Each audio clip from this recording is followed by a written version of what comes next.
There is nothing worse than untapped potentials. If you know that you're made for more, this is the place. I know that every successful person I've ever met has one thing in common. They do not let themselves fall victim to their circumstances. They figure out a way to rise above it. So join me on this journey where I help you to be better, do better, and have better in life and in business. If you're feeling stuck and you're needing some practical tools, some hope to get you to that better life, this is definitely the place for you.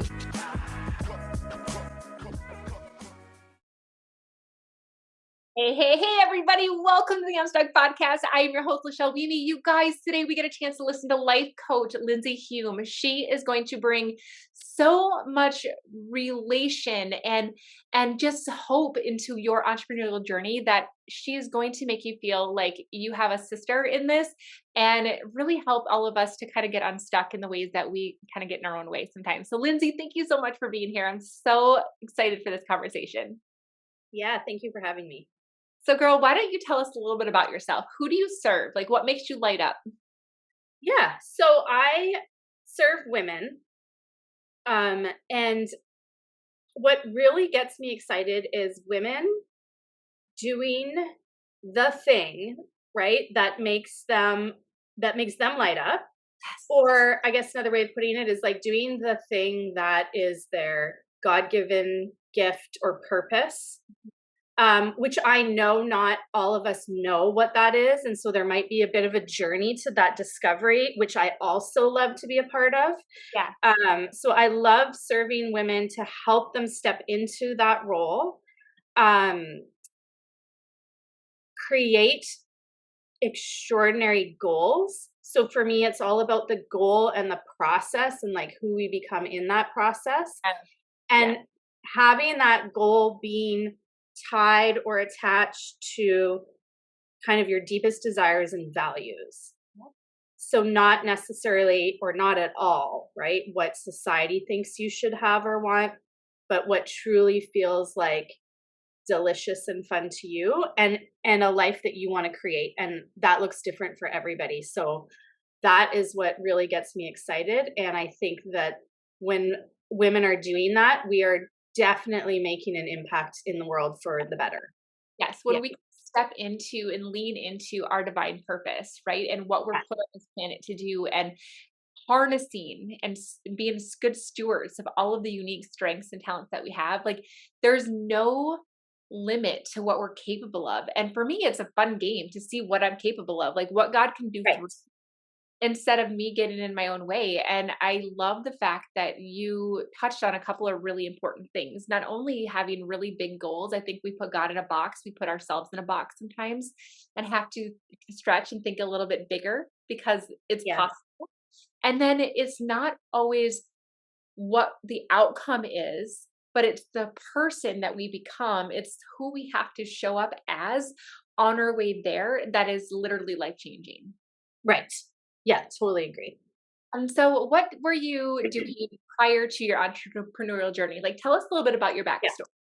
sure. So I'll make the first part kind of quick, but I think it's pertinent. So I started out, I think, really as like an executive assistant, excuse me, to a partner at a large consulting firm. I loved that job. I felt really connected to the whole team and like very valuable. And it did fulfill me to a certain degree, but there came a point where I was like, I think there's something more for me. And so at that time, I went back to school. I continued working for him in the firm and got my master's in counseling psychology, thinking I'll open up my own private practice someday and be a therapist. I did. I completed my master's. I did a year-long kind of internship where you're under the, what's that word? Not Apprentice. review, but yeah, like Yeah. someone else is, yeah. Um, I guess reviewing your work and making sure everything is okay and going smoothly.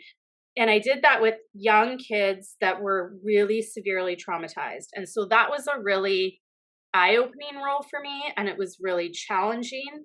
And in the end, I think it was not what I found my purpose to be.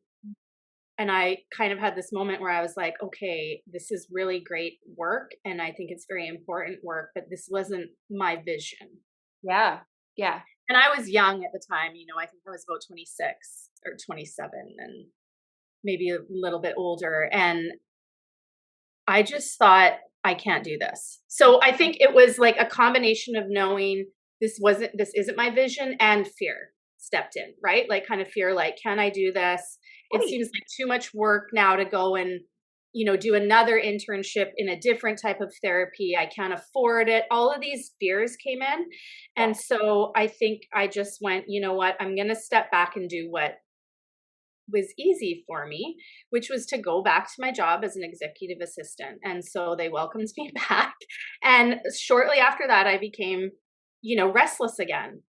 And so what I decided to do was go and become a management consultant with the same firm. So working externally with their clients to support large business decisions, change management and communication, things like that. And it kind of, I felt like, utilized my master's in a way that I had to help leaders communicate with their organization and lead them through change, and also allowed me to stay with a company that I had built my career with. Yeah. Yeah. But that also was unfulfilling to me. So I still really wasn't listening to myself. And I was working very long hours. I was traveling every week, um, Monday through Thursday away from home. And I still felt like I wasn't using my God given gifts. I still felt like you're not tapping into me the way that you could, that would be so beneficial to the organization and to me. And it's a very large organization, and sometimes you can get lost. And so I just went into a very bad, I guess, place, a bad cycle where like I said, I was overworked, I was unfulfilled, and it started to take a real toll on my health. Um, and I essentially had what they would call like a nervous breakdown. But what that looks like is not what we have in our heads, which is like, some crazy person falling apart. Right. It's literally your nervous system stops functioning the way that it should. And it can result in symptoms that look different for other people. And for mine, they're very weird symptoms. They make me feel very funny. And they're just unpleasant to live with. And so at that point, I just thought, okay, I need to make a change. Yeah. I spent another 4 years working in that role, with those symptoms and just trying to manage them. So yoga, therapy, journaling, all these different things. Can you give us an idea of those symptoms? Because I Yeah. mean, I think people that are listening to this need to hear this, because I feel like you're right. We have this, this mental picture of what a nervous breakdown is, and it's not the reality of what is happening. And people might not even be able to recognize it in themselves. So would you be able Yeah. to describe that real quick? Yes. So first sign for me was very strong vibrations that happen in my head, specifically in my head. So almost feels like someone's like banging over and over again inside your head. It feels like they're shaking it. Um, that would happen just randomly and multiple times throughout the day. A telltale sign for me was when I close my eyes, and they still do, they flutter very, very fast underneath. Um, Tension, like a lot of muscle tension and pain, and almost it feeling like there's a vice going around your neck. And it's really weird. It would sometimes the vice would get so tight, and this is how I would know I was in a stress state. The vice would get so tight that it would feel like my head was almost separate from my body, and the vibrations would get even more intense. So I was unable to do things like just sit like I am now and look at you, because the vibrations would get too intense. So I would have to sit with my head Yeah. tilted to one side. I'd constantly be moving. I had to constantly, I could not be caught anywhere without water because any sort of dehydration would intensify everything. Um, a lot of pain, like with the tension, and yeah, just weird. I mean, It's I just want weird. to go there briefly because what people don't realize is that 85% of what we have going on for physical symptoms in our body have an emotional component to them. Yeah. Stress being one very prominent emotion that we have that expresses itself in various ways within our body. And I just think this is so powerful part of your story, I guess, because you are talking to us about your journey of discovering your purpose. And it's an important part of that because I think that sometimes it's really interesting, and myself included, what we're willing to put up with until Right. we're Yeah. ready. I talk about that all the time now. It doesn't make any sense to me. Like logically, you can't make sense out of this, right? Why I was willing Right. But to continue in this state, but there's so many reasons why we do it. right, And part of me telling my story is to say you don't have to wait until this drastic moment, right, and that drastic moment for me is, as far as I can tell, permanent. Now, all the symptoms are much less now, and they're now my signal to when my body needs to rest and when I'm under too much stress, but they won't, as far as I can tell, it's been almost 15 years. They're not going anywhere, right? I'm living with this now. yeah, So my point being is you can do permanent damage to your system and it's not worth it. So that's part of what I want women to know is like recognize the signs when you are living in a way that is causing so much stress on your body because you're emotionally not fulfilled and doing what you're meant to do. yeah. That is Yeah. so freaking powerful.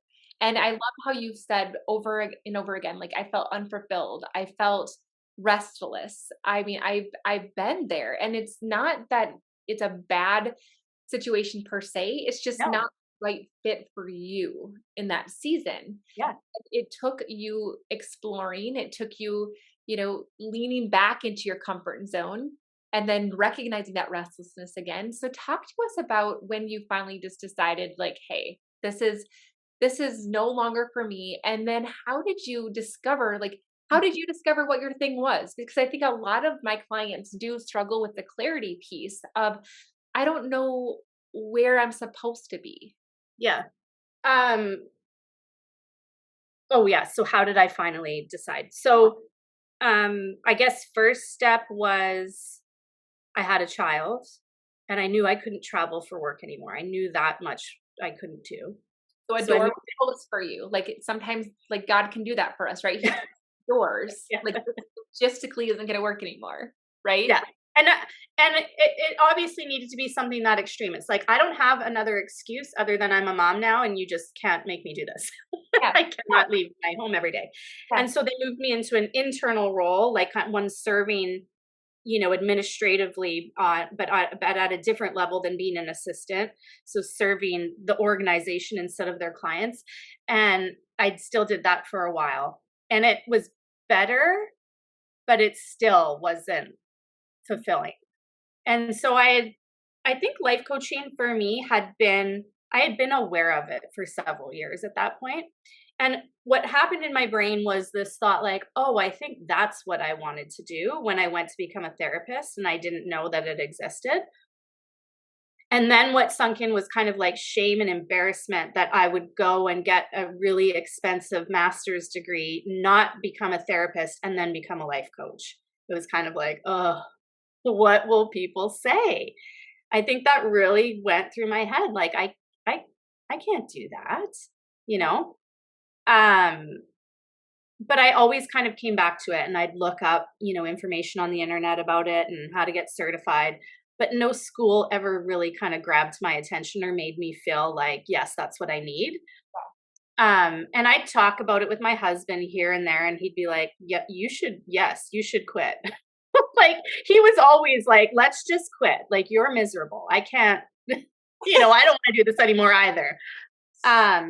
And so yeah, just eventually it was like a pattern of that, just going back and forth and sometimes looking up what it was to be a life coach. And then one day I just found the school that I certified with and it really resonated with me. And Yeah. it's so weird. It's not just the timing, but like the amount of money that certification cost was the exact amount I had in my savings account. None of that is a coincidence. Right. So I just said to my husband, like, I want to do this. I have got the money. I'm going to do it. And he was like, do it. Yeah. So I signed up and continued working and while I did my certification and then I certified and I gave my notice and still wasn't like ready to fully let go, and that's the people pleasing side of me because I was like, I work for this team and I really want to continue supporting them and I don't want to just go away. So I continued working for them part-time for like another 3 or 4 months and then I was ready. I was like, okay, I think it's time and I'm just going to go all in and build the business. And so yeah, it was like I said, that 3, 4 month transition between like kind of ending work fully and starting jumping into it. But like many years of trial and error and And dealing with a lot of difficult emotions to take me to the next step.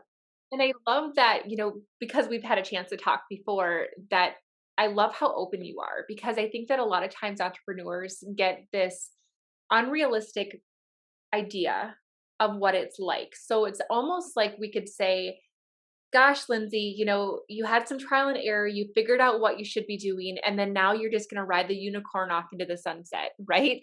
And that doesn't always happen, even for people that have a background like you do within therapy and life coaching. Like, the brain. And Yeah. yet, you still have told me in the past, that I would love to go into that, of some of the ways that you have been stuck on your entrepreneurial journey. Tell us a little bit about where you personally have found, you know, getting in your own way on this Yeah. journey. I think this is the thing I stress to with my clients all the time is that all of the fear that we feel and that I feel every day of like self-doubt, not knowing if you're really good enough to be serving your clients, um, having those thoughts like, I don't know the how, right? I have no idea. I've never done this before. They're just completely normal and, quite frankly, as your brain sees it, necessary, you know? But we end up attaching it and making it about ourselves. And I do that too, right? It's just me. It's me. I can't make it work. I see all these other coaches out there and they can make it work, but I'm different. And the truth of it is they're all struggling in some way as well. Yeah. Or have struggled and maybe are on an up curve and are going to struggle again. So this comparison to other people, it's not helpful. And I have just come to realize that all the ways I feel stuck, like I said, not feeling enough, not knowing how to run a business, telling myself that it's too hard or that who did I think I was, all these different things. It's not, that's not me. That's my brain. That's the part of our brain that's designed like to keep us safe and to keep us comfortable. My authentic self and your authentic self, we don't have any fear. Right. Right? Like it truly doesn't. And so on one hand, we want to be thankful that we feel these moments of like being stuck and having those fears because it means our brain is working and doing what it should. um, because without it, we would die. Yeah. I mean, Literally we would die because we would just we have no fear. Our authentic self is just like, there's nothing to be afraid of. right. So And that's like our spirit. That's like our yeah, highest self. the When highest self doesn't have any fear. It just has trust, love, and, yes. all of those different things. And so it's just recognizing this is not unique to you. This is something that we're all going through. And even if you're a coach, even if you're a therapist, even if you're someone that really understands the brain, you still need help. Yes. You still need support. I still have a coach. Yep. A therapist, right? That gets me through these moments because I can't get out of my own way. I'd say I'm more skilled at it now and I can take myself through small moments, Yes. right? Or that I may sit in these crummy feelings of, hopelessness for a shorter period of time now, but I still need support. I still need someone else to show me Yeah. my own what's happening for me, I can't do it for myself. And that's just it. Like, I think a lot of people think that there's something wrong with them. I hear this a lot. Like, maybe I'm just not cut out for this. Honestly, none of us are. No, I it's mean, that's just it. Like, the difference between the people who make it work and the people who don't are that we choose to do it anyway, even though it scares the crap out of us. And we are willing to fail and we're willing to learn from that and we're willing to try it again. And yeah, it doesn't mean that I'm not scared shitless the whole time that I'm doing yeah, it. You know what I yeah, mean? And I think that, at least for me, it's been really powerful to surround myself with people that I can give myself that extra ounce of courage when I need it. Give myself that little extra outside validation when I need it. I have several coaches. I have friends that are coaches. I have friends that are just amazing friends. And I wouldn't be able to get through this if I hadn't had or don't have people in my circle that are like, you got this, because there isn't a week that goes by that I don't say, what the heck am I doing? right. Yeah. I think that it's important for people to hear that, you guys. I think that it's that, Lindsay and I both have this underlying passion to help you all see what you're capable of. And none of us can see that if we give up. If we give in to the negative self talk that goes along, we give in the first time it gets hard, we give in the first time that it gets confusing, Yeah. right? Yeah.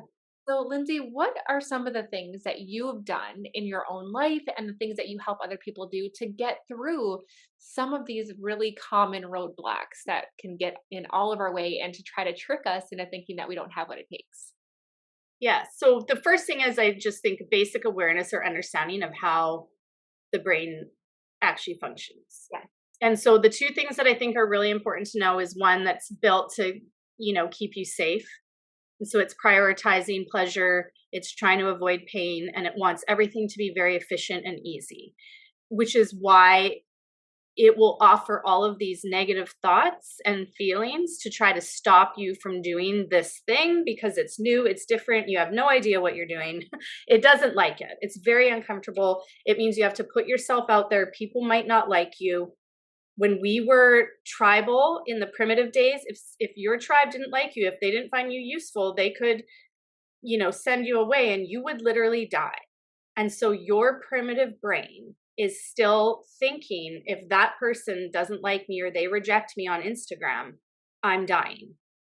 And so that's how it's going to react. And so I always give it a lot of compassion and be like, imagine if your partner or your best friend was going to die.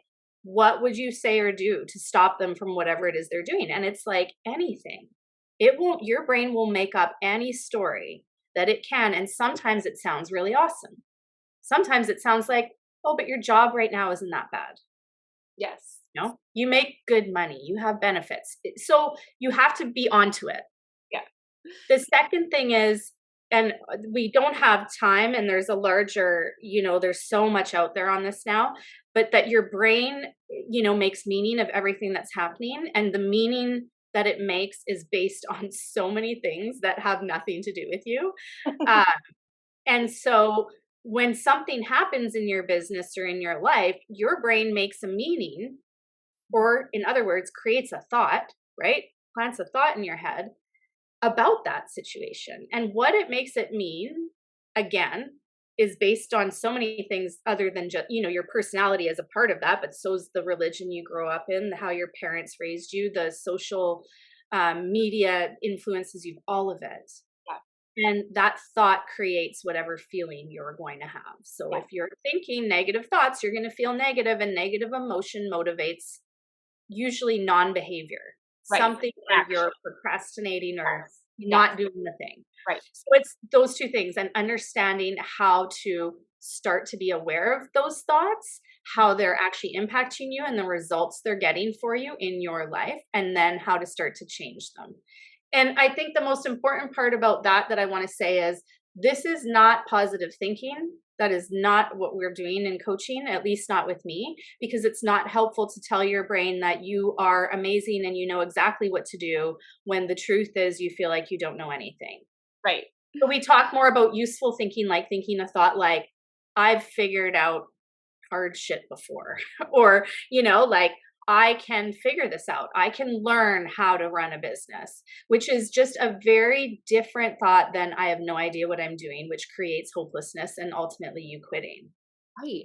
Right. So those are the two main things that I do, is just remind myself how the brain works and then work on my thoughts and just notice with awareness and without judgment, just awareness of how my thoughts are impacting the results I'm getting and what I can do to shift that for myself. Yeah, I think let's go into a little bit more about how you redirect those thoughts, because I love that. I am a big fan of affirmations, but I also believe that like sometimes you have to choose an affirmation that is believable enough that you're Mm-hmm. willing to accept it instead of saying that's a bunch of BS. Yes.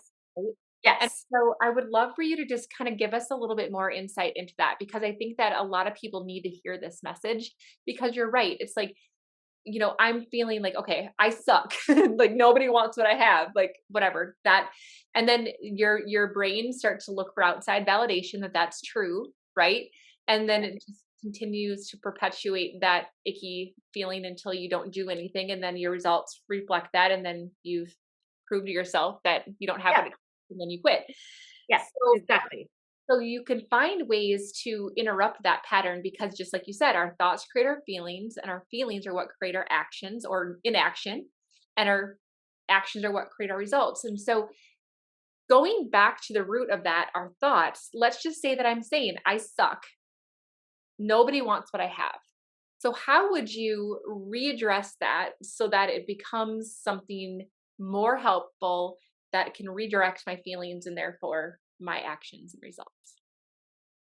So there's a few ways. The first thing I would say though is you will you will probably notice a feeling before you notice a thought. Yep. So it's you probably won't necessarily know that you're telling yourself that you suck. Maybe you will.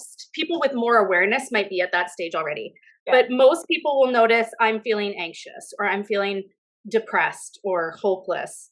So Yeah. you note that feeling, and the best thing to do in that moment is to just feel it, which nobody wants to do. Right.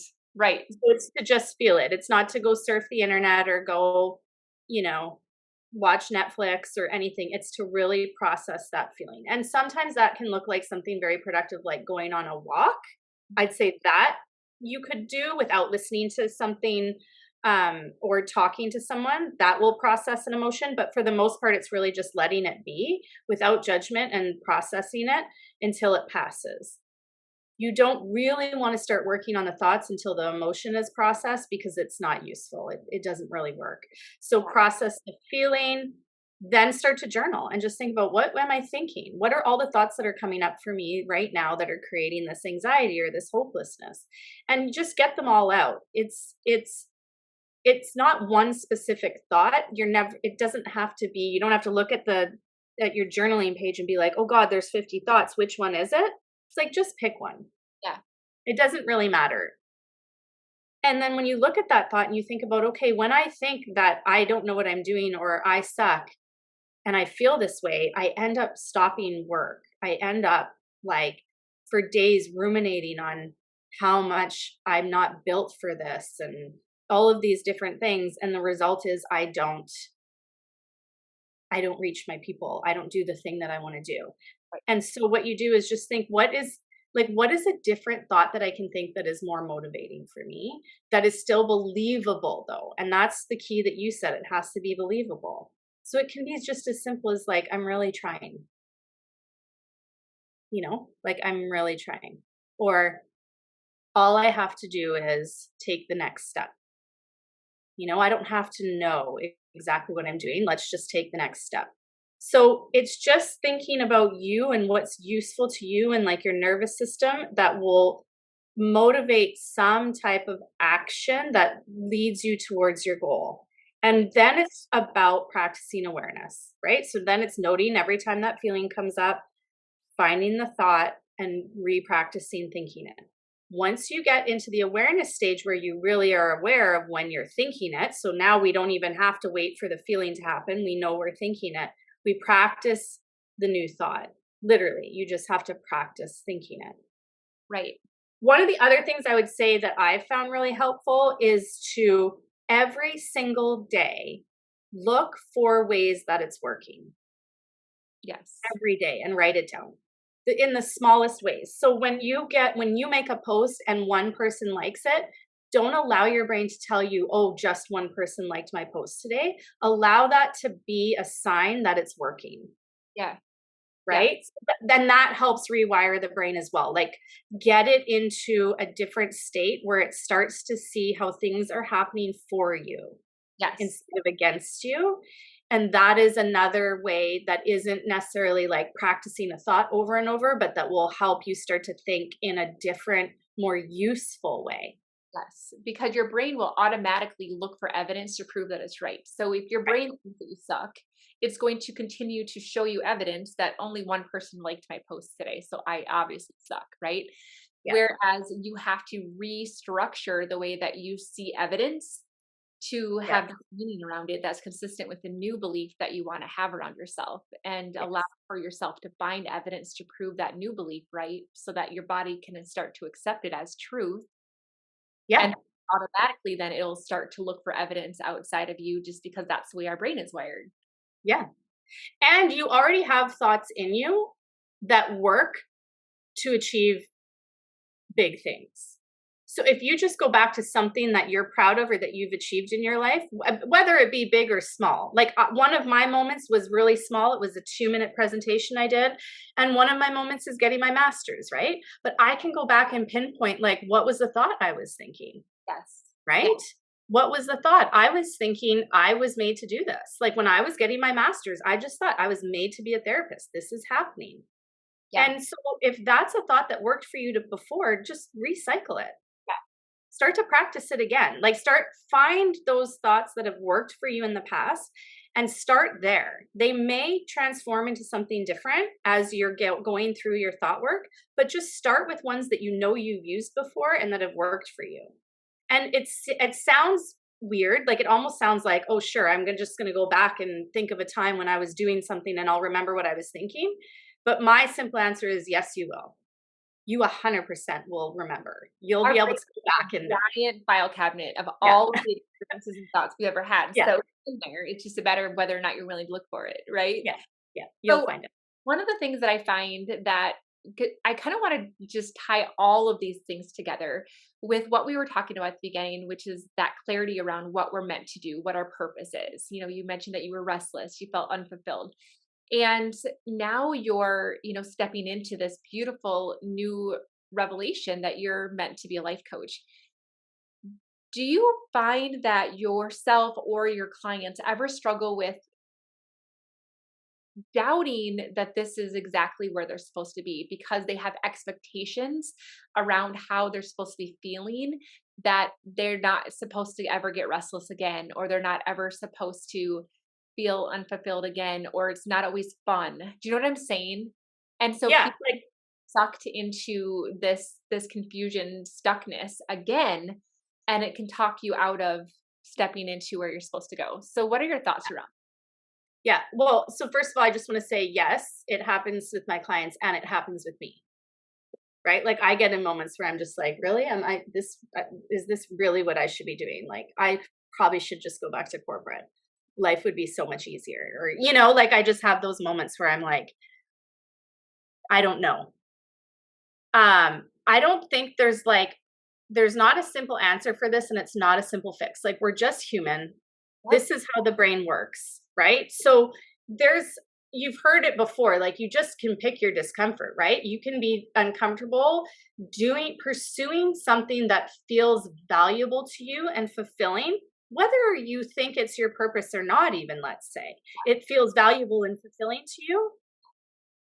And you can feel that discomfort, or you can feel the discomfort of going and doing something that's quote unquote easy, but that doesn't fulfill you.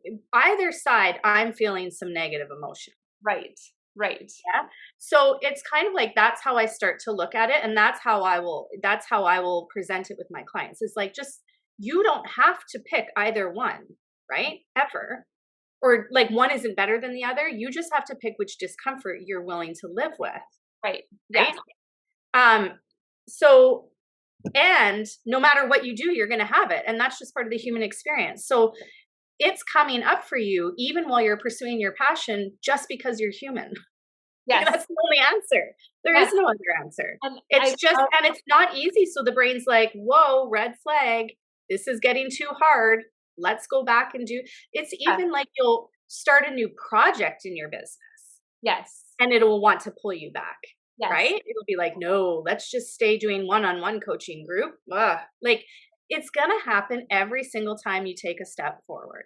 Yes. I love that, you guys. And so I felt like Lyndsay is going to have just the most amazing answer to that question, because I think that a lot of times we get stuck in unrealistic expectations. And that's what I wanted this conversation to be about, is just giving ourselves grace, giving ourselves the permission to be curious around things, giving ourselves a permission to not have it all figured out all the time, and just to lean into it, have fun with it, not take ourselves so stinking seriously, and allow this beautiful adventure to unfold in all the ways that it's meant to unfold, right? Give yourself like I like to always, I don't know why, but like compare it to like a relationship or like marriage. It's Yeah. like, did you really think that this was gonna just be fun the whole time? And if you go into it thinking it's gonna be fun the whole time, it's gonna be awful. You're gonna be so disappointed, right? Yes. Because it's not. There are Right. wonderful parts of it. There's difficult parts of it. Like my partner annoys me sometimes. I need time by myself. Like there's all these different things that if you just expected the human experience, you would, I think, feel so much better, even when you're feeling the negative emotion, because you wouldn't have the added drama and stress of saying it shouldn't be like this. Yes. When we do that, it just adds Yeah. to our difficult emotions because Yeah. it's exactly how it should be. Yes. All the when whatever is happening is exactly what should be happening, even if it doesn't feel good. High aspirations, low expectations. Yeah, And oh my gosh, there's so many things that I could talk to you about. Like, it's so much fun to talk to I others know. who, and the thing is, like, at the end of the day, and Lyndsay, I'm going to speak for myself, but like, there are days where it's hard. There are days when I feel like I'm doubting myself. There are days when it's scary, but I would still choose this life 1,000 times over. Yes. And even though I loved my previous life in my, 20-year anesthesia career, I would still choose this life even on the hard days. Yep. And so I would you agree? Yeah, for sure. I could never go back to one working, for someone else, I think is the big thing. And not being able to control my own time Yep. and not doing something that feels very like passionate for me, fulfilling, and like I'm making a difference. Yep. All the things. Like I think when it gets really hard for me, that's what I think about. I'm like, Yeah. do you want to go back there? And it's like, no. Okay, then we can keep pushing through. This is possible. And I think, like, for me, being an entrepreneur, the most exciting part of it is that there is no ceiling to what I'm capable of. In Yeah. corporate, there was a ceiling to what I could get paid. There was a ceiling to the level of in the organization I could get to. Um, and I just love the fact that I get to make this what I want to make it. Yeah. And when days get hard, I have to remind myself that I get to see how capable I am. And I can't wait to see what happens, what God can do through me. Is there anything else that you wanted to talk about that we haven't had a chance to touch on before we wrap this up? I think the only thing I want to say is just like, we talk about these extraordinary goals and like we're talking right now is like the sky's the limit and these kinds of things. And I just want women to know that it's also okay to just create what feels good to you. Yeah. And so for me right now, for example, part of that is like taking more time with my young son. He's 4, and deciding to take my day from 10 hours a day to 5 or 6, Yeah. and then spending the other time with him. And that might mean reduced income for you or, whatever it is, or maybe you can't have the business and write a book this year. But I think it's also really important to just know that part of the beauty of doing what is purposeful to you is that you get to create your life the way that feels good to you. And Yes. so I also just want those women out there who are just like, oh my God, I don't know if I want to do such big things. It doesn't have to be big in everyone else's eyes. It just Right. has to be like meaningful for you. And if that means working 2 days a week and spending the other 3, with your family or your friends or whatever, I say go for it. That's the beauty of doing it. It doesn't have to be mind blowing, like Yeah. No. make the news kind of Yeah. impact. Yeah. Success to you, and Yeah. you get to create your life by design, your business Yeah. side. Oh, I And you love can always change it, right? Like if like this is the season of your life where it's I'm working less and then you decide in 2 years that you want to work more, you can. That's the great thing is you get to just change it whenever you want. So that. And it's so much fun. yeah, It's a right? So yeah. you guys make sure that you check out the show notes that you can learn all about Lyndsay, what she's up to, follow her journey, connect with her, all the things. And of course, as always, I love, love, love seeing your reviews on these podcast episodes. It's so much fun to see what you take from it, what your favorite part is. And I know Lyndsay would appreciate that as well. If you feel like this is an episode that someone else needs to hear, please be sure to share it out on social media, tag us so that we get a chance to celebrate, you being part of our community here. And I just absolutely am so honored that you guys tune in each week to spend time here on the Unstuck podcast. Lyndsay, one of the things that we do every single time we wrap up one of these episodes is to ask the guests to think of a question that you would like the audience to think about that's going to move them from where they are to where they want to be. So what's a good question to have them ponder? I have a question that is more like one that you can use in each step that you take or kind of decisions that you're making in your life that I like to use daily. And it's something around like, is this decision going to take me closer to what I want or further away? You can also think about it in terms of like, is it restrictive or is it expansive? Yes. Is this decision out of self-love or is it out of fear? Those types of things to just really get in tune with like making decisions that are always propelling you towards where you want to go as opposed to what feels safe and expected of you. Love it. There's so Yeah, much, so beautiful. that's my Because I do favorite. the same thing. So, love it. You guys, thank you so much for tuning in. Lyndsay, thank you so much for spending time with us today. And you guys Thank all you. have a great week, okay? Bye, Thank everybody. you. Thank you so much for listening to the Untucked podcast. I'm so grateful to be on this journey with you. And don't forget to check out the show notes if you want to get into my private club, the Better Club, to be able to learn better ways to be better, do better, and have better. So until next time, keep showing up. Let's get unstuck together. Have a great day.